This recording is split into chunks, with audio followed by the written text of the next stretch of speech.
Hello class 10, welcome to history class. We are doing chapter 2. In our last class we have seen the Bamabodhini Potrika and the Hindu Patriot. In today's class we will do Hutum Pachar Naksha.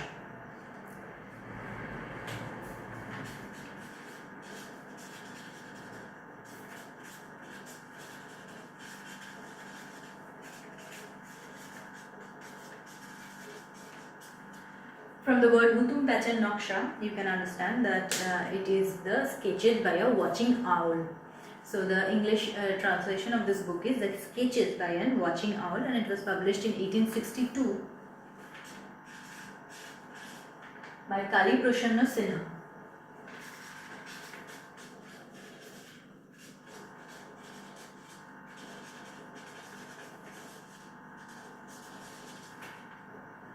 So what we see is that this book, the Hutum Pachar Naksha, also holds an important place in the history of Bengali literature. And in 1862 this book was published, which gives us a clear picture of the Bengali society, and it also established the literary genius of Kali Prashanna Sinha. In 1862, as this book was published, immediately it became very popular among the people of Bengal. So what we see is that what are the things that are covered in this book, the Hutum Pachar Naksha. One thing that we should remember is that this Hutum Pachar Naksha is a book on Bengal society. It gives a picture of the then Bengal society, and it gives a picture of Calcutta or Bengal during that time, which was an epoch-making time. That is a time of change. A change was coming, and how the old and the new coexisted during this time. This picture we get from the book of Kali Prashanna Sinha, that is Hutum Pachar Naksha. Hutum or the owl is a keen observer of the society. Like this it has been presented in the book.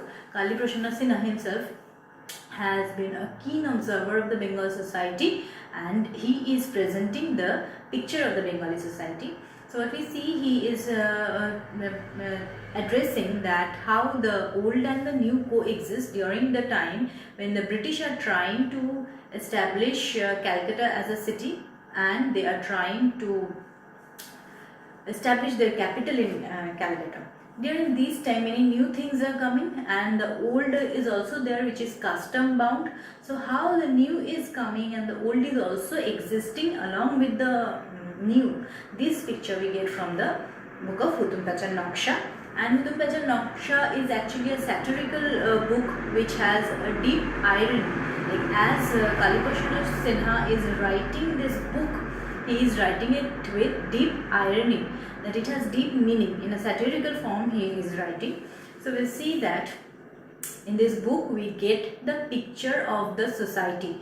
We get the picture of the ordinary man. Kali Prashanna Sinha himself was born in a rich household of Jorashako, but he gives us the picture of ordinary man in such a way that it feels like he himself was from a ordinary household.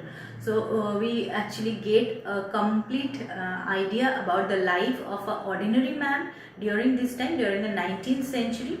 And we also see that how this class, the ordinary class, were affected by different changes in the society. Also we see in this book, during this time there was a rise in the conversion to Christianity. Many people were converting to Christianity during this time. We can see that from this book, that there was a rise in Christianity, conversion to Christianity. Also there was a rise of the Brahmo movement during this time. Another thing that happened during this time is the crossing of the sea. This crossing of sea was considered as a taboo, or it was not allowed during that time, in the 19th century. And how these things were looked upon by the society, that picture also we get from Kali Prashanna Sinha's Hutum Pachar Naksha. And we see that during this time, as the British are coming in, how they are exploiting or torturing the British rule, how the class division of the society, the Brahmanas were there, and how they were looking down upon the other classes. This picture has also been presented. Also we see that as it was published in 1862, just before few years, there had been the Sepoy Mutiny, the revolt of 1857, the Great Revolt of 1857. So this revolt has also been taken up as a cause in this book, the Hutum Pachar Naksha. There we see that Kalikrishna Sinha, through his writing, criticized the British government for their exploitation and for like trying to exaggerate the rebellion, and also for trying to suppress the rebels with unfair means. These things have also been taken up in this book. Also, we see the Indigo Rebellion has also been given a place in the book Hutum Pachar Naksha. That is, the British administration or the colonial exploitation has been criticized deeply by Kalikrishna Sinha in his book, the Hutum Pachar Naksha. So, as we see, this book was written in colloquial language. It was written in a lucid language which was very much approachable to people. People could easily read this as it was written in the colloquial language, the Cholit language, which was prevalent during this time. Due to this, it became immensely popular, and it gave an important place to Kalikrishna Sinha as well, where we see that he was immortalized in Bengali literature due to his work, the Hutum Pachar Naksha. So apart from these thing, that is the social customs and about the British misrule, he has also mentioned about the rise of the Zamindari class. The Zamindari class rose during this time, and how this impacted the other classes, this has also been narrated in his writing, the Hutum Pachar Naksha. He also mentioned about the Nach girls who used to dance and perform in the Zamindari household. This thing has also been mentioned. Another thing that he mentioned is about the rise of the Babu class. He was strongly against this Babu class, and he presented them as unscrupulous, rich, alcoholic people who were a shame of the society, and he strongly criticized this class, the Babu class. If you have read Bankim Chandra's Babu, then you should know that Bankim Chandra has mentioned the Babu class as the 10th avatar or the 10th incarnation of Lord Vishnu. Like, he in a satirical form he has said, not in real sense, but in a satirical form he has tried to criticize the Babu class, because this Babu culture, they were not completely English educated, but they were working under the English, and they were supporting the English and going against their own people, that is going against the Indian, though they themselves were Indian. So this class has been hugely criticized. They were blindly trying to imitate the English culture and custom, whereas they themselves were not English, but they were trying to blindly imitate, whether it was wrong, it was right, blindly they were imitating the British culture. So this Babu class, the rise of the Babu class has been criticized, and they were presented as an unscrupulous, rich, alcoholic people by Kalikrishna Sinha.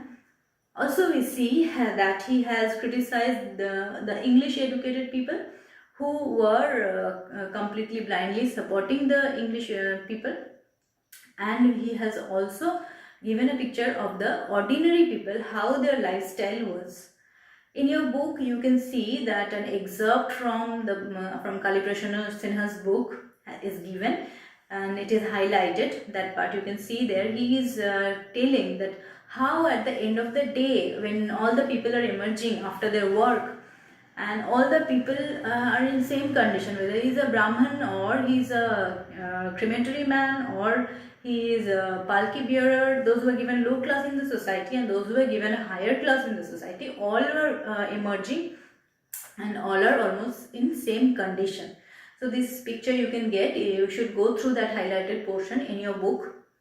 There we'll see that it has a deep satire, a deep irony, that he is saying that though class division has been imposed in the society by the upper class, but at the end of the day, when they're returning home after their work, all are more or less same.